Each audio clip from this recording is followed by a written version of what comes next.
Welcome to a journey through the depths of European history, where we delve into one of the greatest naval and political conflicts of the early modern era.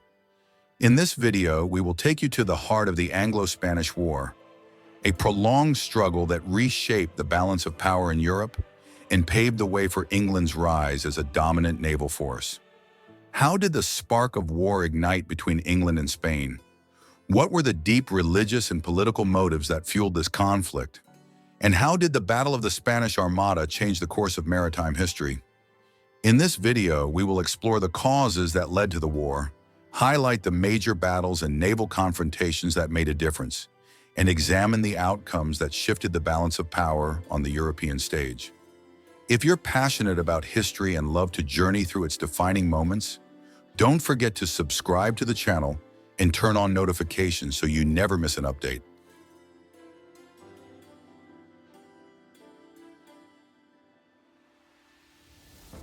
In the late 16th century, Europe was gripped by intense rivalry among the great powers, driven by religious tensions and the struggle for maritime and economic dominance. Within this volatile context, the Anglo-Spanish War broke out between the Kingdom of England under Queen Elizabeth I and the Spanish Empire, ruled by King Philip II, a conflict that lasted nearly 2 decades, reshaping European politics and paving the way for the rise of new global powers. One of the deep-rooted causes of the conflict was the religious division that swept across Europe.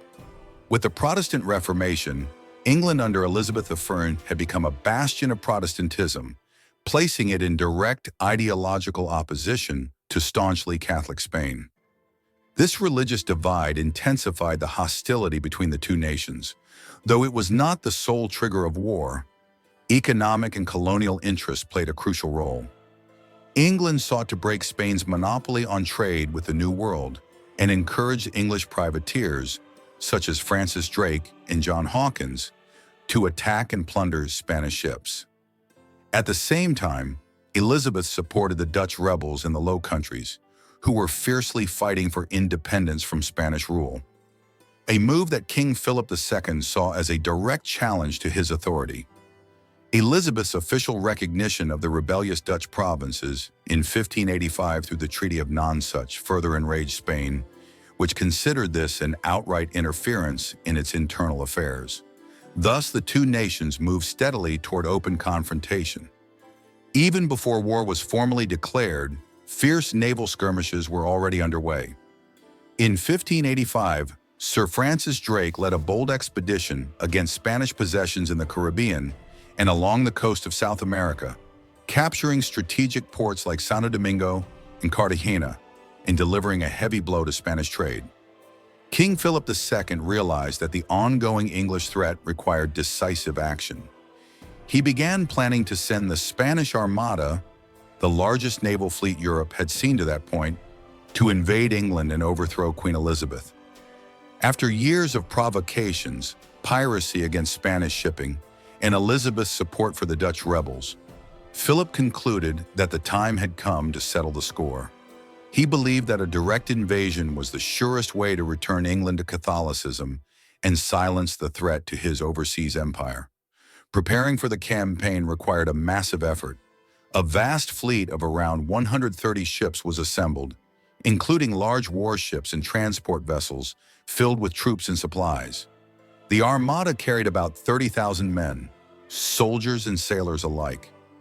The plan was for the fleet to sail through the English Channel, join forces with an army led by the Duke of Parma in the Low Countries, and then jointly invade England. But the campaign was flawed from the outset.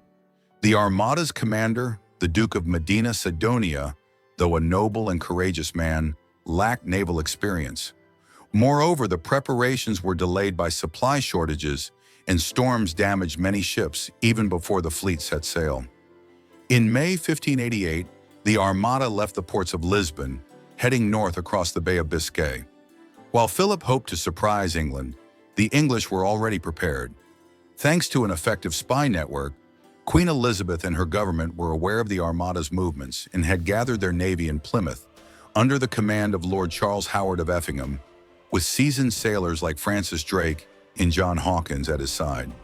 When the Armada entered the English Channel in late July, it encountered the English fleet. The English adopted a new tactic.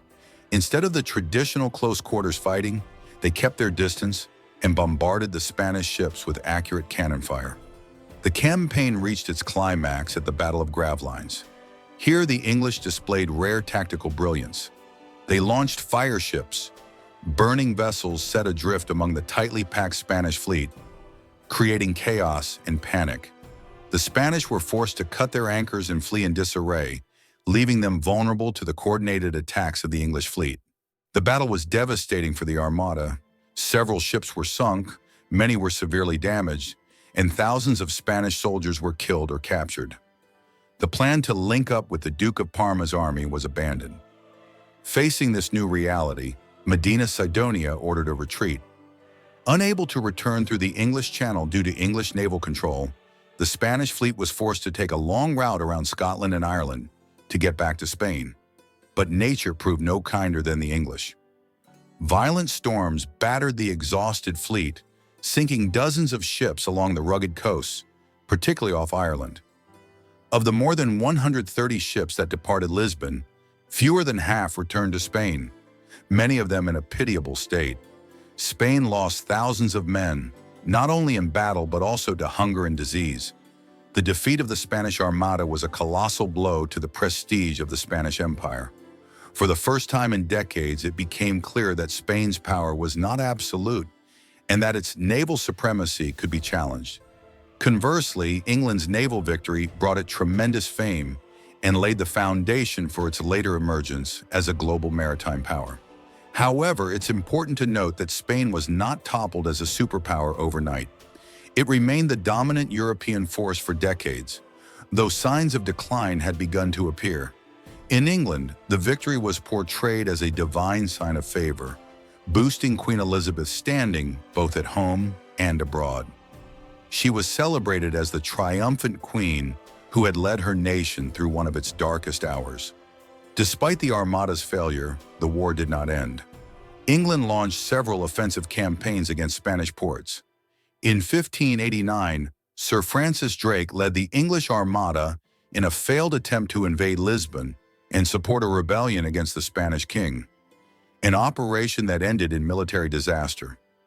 In 1596, the English, in cooperation with the Dutch, launched a successful assault on the Spanish port of Cadiz, capturing the city and burning warships, delivering another painful blow to the Spanish Navy. At the same time, Spain supported the Catholic Irish rebellion against English rule during the 9 Years' War in Ireland, sending troops to assist, though with limited success.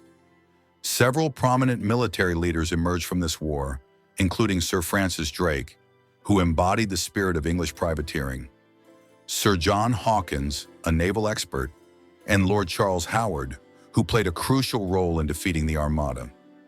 On the Spanish side, the Duke of Medina Sidonia commanded the Armada, despite his lack of naval experience. Another notable figure was General Juan del Aguila, who led Spanish forces during the intervention in Ireland. With the death of Queen Elizabeth in 1603 and the accession of James I into the throne, England's foreign policy shifted. James was eager for peace, especially in light of the economic exhaustion caused by the war and the need to solidify his new rule. Negotiations culminated in the signing of the Treaty of London in 1604. The treaty called for an end to hostilities, guaranteed freedom of trade, and stipulated that England would remain tolerant of Catholics without offering them open Spanish support. Additionally, England agreed to cease its direct support for the Dutch rebels, though informal support continued. The war did not yield a decisive victory for either side, but it did alter the balance of power. Spain's international prestige began to decline gradually, while England emerged as a promising naval power. The experience gained during the war laid the groundwork for the later rise of the British Empire. Militarily, the war highlighted the importance of naval superiority and flexibility in maritime warfare, setting new standards for European naval conflicts. Economically, repeated losses and declining revenues from New World gold and silver weakened the Spanish economy. Politically, the war marked the beginning of a deeper transformation in the European landscape, with Protestant powers gaining momentum at the expense of traditional Catholic dominance.